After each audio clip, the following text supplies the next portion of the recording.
Hey YouTubers, it's BG Tech Videos bringing you a review of the Galaxy S5. Now this is my first smartphone review, and now I just want you to leave comments and things below of other smartphones you'd like to see.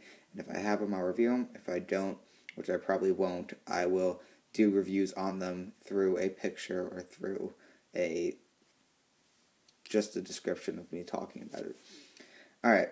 Now, this is the Galaxy S5 for Verizon in a electric blue color with a black front, as you can see here. Black front.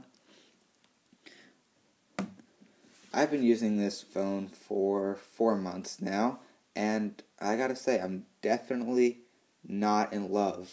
I'll tell you my favorite parts, and I'll tell you my least favorite parts. Favorite parts about this phone is the IP67 water-resistant design.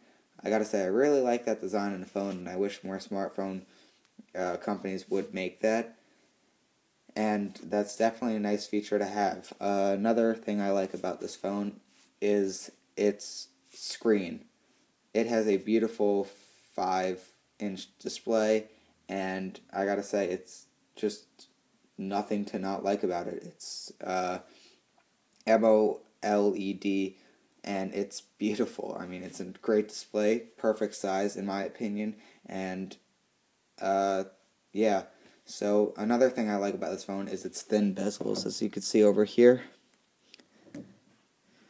It has very thin bezels. I mean, you can't really... Ooh, let me show you that. The bezels are so small, and it just makes the screen that much bigger, and that's one of the things I like about it. Another part of the phone I like is the camera. The 60 megapixel camera, and shoots very well. I haven't had a bad picture with it. The only problem I do have with it is that it's very slow.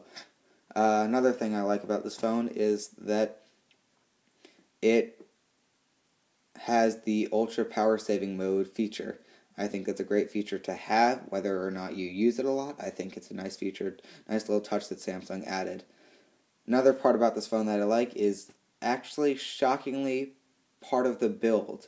Not only do I like this back because it's blue, and as you'll start to know, I love blue things.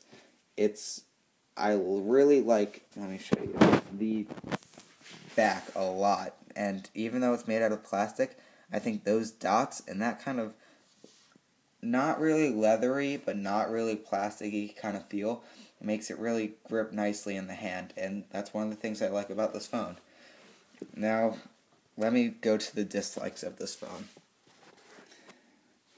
Alright, the first dislike I have about this phone is the processor. It has a 805 Qualcomm quad-core processor, and it doesn't really show it. With Samsung's Tizen running on top of the Android 4.4 KitKat, it slows down and it lags a lot.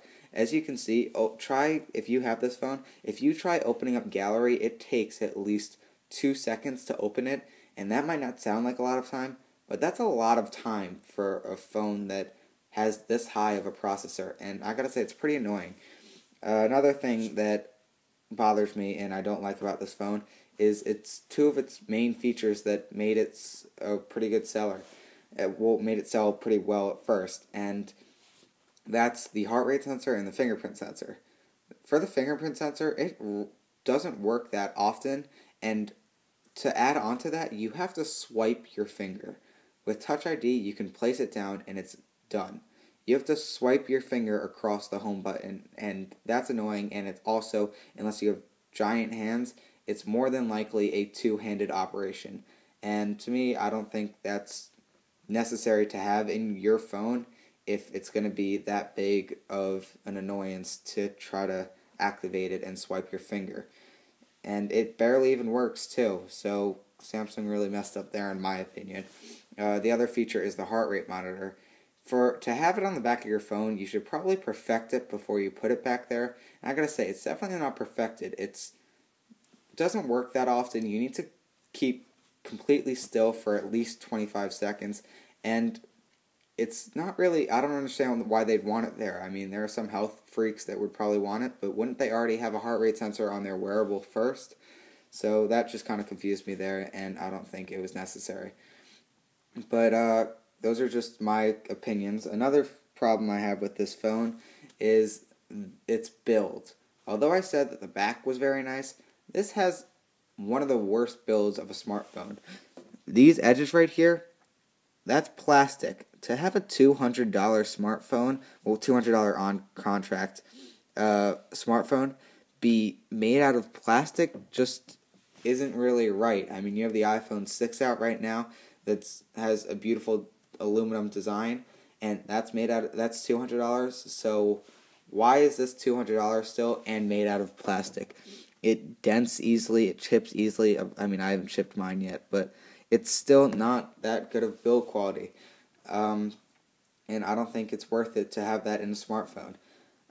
So that's pretty much it. I've been using this thing pretty much daily, and actually not pretty much. I've been using this thing daily, and I'm not returning it, or nor do I have my old iPhone 5 instead of this phone.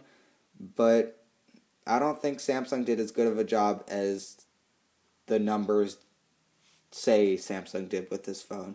I think they did a much better job recovering for it in the new Galaxy Note 4, considering a lot of those things that I mentioned are covered up, including the build quality and that. But I think it might just be with Android. The processing on this thing lags a lot, and that really bothers me. And I think it's just because of the Samsung Tizen that Samsung adds on top of it. And I think that kind of messes everything up, and I think they should try to adjust to fix that.